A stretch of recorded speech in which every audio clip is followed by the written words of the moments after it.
Hi guys, welcome back. Let's learn how to play haptics only for vocals on your iPhone and iPad.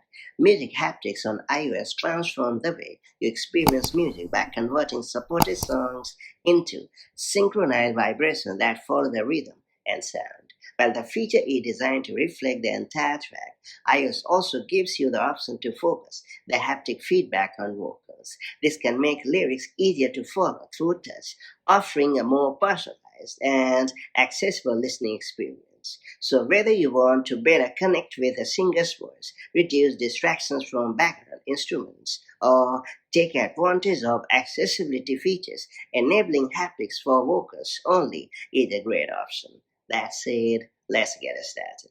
So, first you have to launch the Settings app on your iPhone or iPad. Then you have to choose the accessibility option. After that, you have to head over to the hearing section and choose Music Haptics. Then, under the Customize section, select Vocals Only option and you're all set.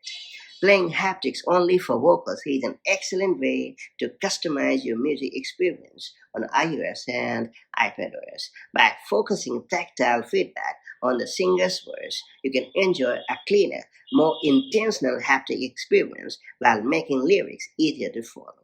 It's worth pointing out that if your preferences change, you can switch back to full track haptics or adjust other music haptic settings at your own pace. For the best readers, make sure your device is running the latest version of iOS and use music haptics with supported songs to enjoy the most accurate and responsive tactile feedback. And that's all there is to it. Now that you've unlocked this pretty cool feature, make the most of it to spice up your music time, and I'll catch you up with the next one.